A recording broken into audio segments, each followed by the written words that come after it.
Réel plaisir de vous retrouver pour le point de l'actualité économique sur votre antenne et nous démarrons avec l'Arabie Saoudite qui a promis le lundi 28 octobre dernier de mobiliser 41 milliards de dollars sous forme d'investissement et de financement en faveur des pays d'Afrique subsaharienne. L'annonce a été faite par le ministre saoudien des Finances lors du sommet Future Investment Initiative New Africa Summit qui s'est tenu à Riyad en présence de plusieurs investisseurs privés et de représentants de bailleurs de fonds.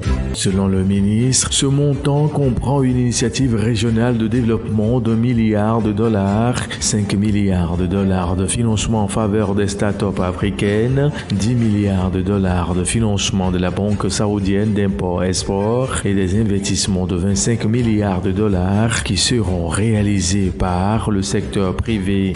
Il a également indiqué qu'un groupe de bailleurs de fonds régionaux soutenus par les États du Golfe prévoit d'accorder des prêts d'un montant cumulé de 50 milliards de dollars à des pays africains d'ici 2030, faisant référence au groupe de coordination arabe.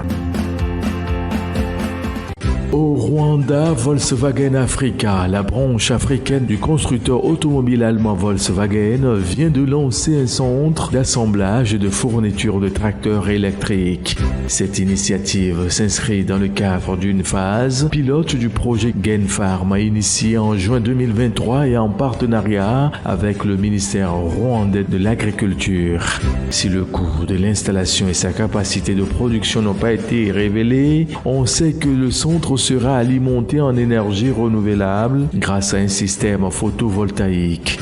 Il est également prévu pour fournir des services diversifiés aux agriculteurs comme la location de tracteurs électriques avec un système d'échange de batteries intégré. Plus largement, cette initiative devrait contribuer à renforcer la dynamique de progression de la mécanisation agricole au Rwanda.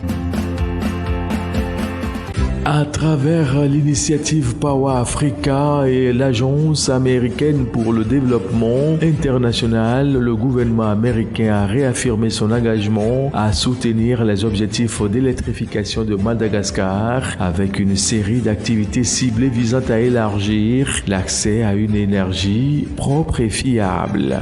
Power Africa, quant à elle, réaffirmé sa collaboration avec le gouvernement malgache, soulignant son engagement à accélérer les projets d'énergie propre dans les zones agricoles à fort potentiel et à soutenir la transition du pays vers des systèmes énergétiques à faible émission de carbone et à réduire les émissions de gaz à effet de serre.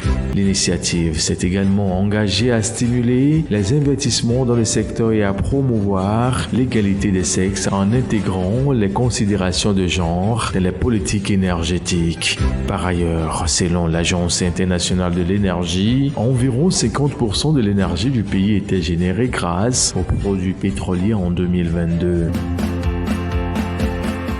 Au Niger, la Direction générale des impôts envisage de digitaliser et d'interconnecter ses centres opérationnels dans le but de faciliter et améliorer la mobilisation des ressources énergétiques. Un partenariat entre la DGI et Niger Telecom viserait à exploiter l'expertise technique de l'opérateur historique pour résoudre les problèmes de connectivité observés dans les centres fiscaux en partenariat dans les zones éloignées.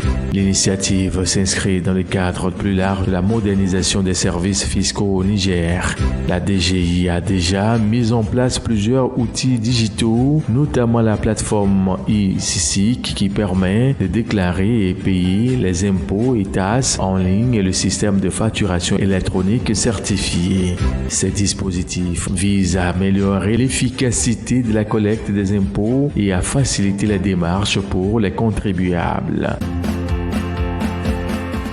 Bouclons avec le Burkina Faso qui s'est engagé dans une réforme de la gestion de ses finances publiques en allouant 4,77 milliards de francs CFA au contrôle et à l'audit des finances de l'État en 2025. Ce financement vise à renforcer la transparence et l'efficacité dans la gestion des ressources publiques. Il s'inscrit dans le budget pluriannuel du ministère, structuré autour de 5 grands programmes ciblant le pilotage pilotage de l'économie, la gestion budgétaire, la mobilisation de ressources, le soutien administratif au service du ministère et la supervision des comptes publics, des éléments essentiels dans le contexte des défis économiques et financiers au Burkina Faso.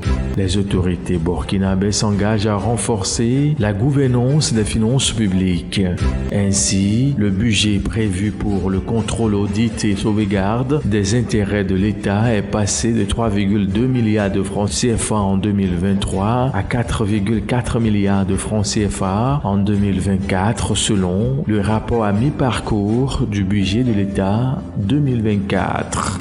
Et c'est fini pour aujourd'hui. Très bonne suite de nos programmes à vous tous et à demain.